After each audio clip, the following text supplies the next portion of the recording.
Hello guys, আসসালামু আলাইকুম। আজকে তৈরি করব মজাদার স্বাদের সুজির ঝাল পিঠার রেসিপি। আশা করছি ভিডিওটি ভালো লাগবে। ভালো লেগে থাকলে ভিডিওতে like, comment, share and subscribe করে দেবেন। পাশে থাকা বেল আইকনটি অন করে দেবেন যাতে নেক্সট ভিডিওটি সর্বপ্রথম আপনার কাছে পৌঁছায়। তো চলুন ভিডিও শুরু করা যাক।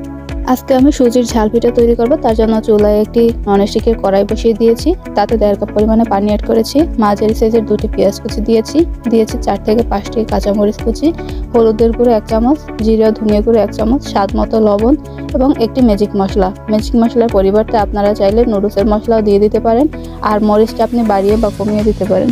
আমি চুলার হিটে বাড়িয়ে দিয়েছি এবং পানিটাকে ফুটাতে দিয়েছি। যখন দেখতে পেয়েছি এখানে পানি ফুটে এসেছে, তখন আমি এর মধ্যে অ্যাড করে দিচ্ছি 1 কাপ পরিমাণে সুজি। 1.5 কাপ পরিমাণে পানির জন্য 1 কাপ সুজি দিলে সেটি পারফেক্ট হবে। এখন পানির সাথে সুজিটাকে মিলিয়ে নিচ্ছি, আর এখন চুলার হিটটাকে একদম স্লো করে রেখেছি। দেখতে পাচ্ছেন সুজিটা দেওয়ার পরে পানিটা কিভাবে টেনে আসছে এবং সুজিটা ভালোভাবে সিদ্ধ করে নিচ্ছি এখন।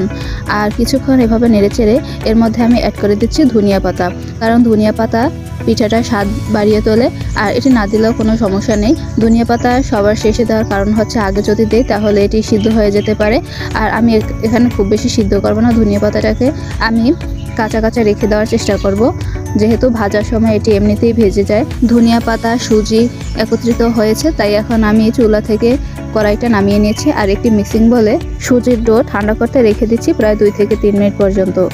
আর এই সুজিটা খুব বেশি ঠান্ডা করা যাবে না, যে পরিমাণে ঠান্ডা হলে হাতে সয় ততক্ষণ পর্যন্ত ঠান্ডা করে নিতে হবে। আমি প্রায় 2 মিনিট পর্যন্ত ঠান্ডা করতে রেখে দিয়েছি, আর এখন হাত দিয়ে খুব সুন্দর করে মুথে নিচ্ছি। এই পিঠা তৈরি করার জন্য খুব বেশি মথানোর প্রয়োজন হয় না, আমি 1 থেকে 2 মিনিট পর্যন্ত মুথে নিয়েছি। দেখতে পাচ্ছেন কিভাবে আমি মুথে নিচ্ছি। এখন হাতে হালকা একটু তেল নিয়ে এটিকে খুব সুন্দরভাবে আবারও একটু মুথে নিচ্ছি। সুজির পিঠা তৈরি করা খুবই সহজ, খুবই অল্প সময়ের প্রয়োজন হয় এবং খেতে অত্যন্ত সুস্বাদু। কিছুক্ষণ পর্যন্ত আমি মুথে নেওয়ার পরে এই ডোটাকে আমি এখন 2 ভাগে ভাগ করে নিচ্ছি। তো এখন আমি একটি বোর্ড নিয়েছি, আর বোর্ডের উপরে করে একটি লিচি নিয়েছি। আবারও হাত দিয়ে কিছুক্ষণ মেজে ঘষে গোল শেপ করে নিচ্ছি। আমি এ থেকে একটি রুটি আকৃতির তৈরি করব, তবে রুটিটাকে খুব বেশি পাতলা করা যাবে না, খুব বেশি পুরু রাখা যাবে না, মোটামুটিভাবে পুরু রাখতে হবে।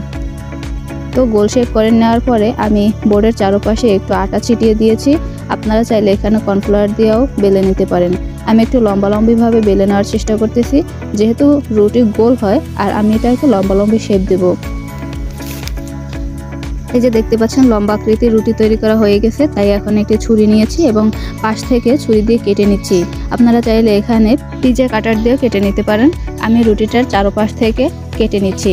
এখন মাছ বরাবর ছুরি দিয়ে লম্বালম্বিভাবে কেটে নিচ্ছি, আর এখন এটিকে টুকরো টুকরো করে কেটে নিব। আপনারা যে কোনো শেপই তৈরি করতে পারেন, চাইলে এর থেকে ছোটও করতে পারেন, বড়ও করতে পারেন, সেটা আপনাদের ইচ্ছে মতো।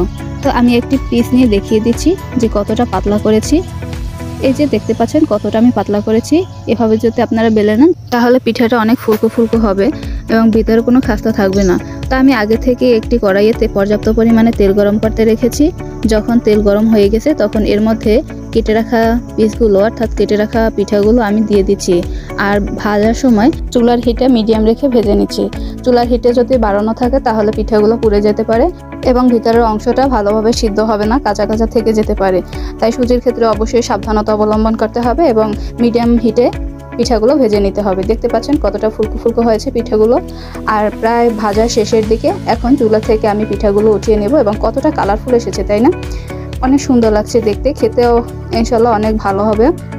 তো এই যে আমার পিঠা তৈরি করা হয়ে গেছে, অত্যন্ত মুচমুচে পিঠা, দেখতে যতটা সুন্দর খেতে অত্যন্ত সুস্বাদু। তো আজকে ভিডিওটি আমার এ পর্যন্তই। ভালো থাকবেন, সুস্থ থাকবেন এবং পরবর্তী ভিডিও দেখার জন্য অবশ্যই ভিডিওতে like, comment, share and subscribe করে দিয়ে পাশে থাকবেন। আল্লাহ হাফেজ।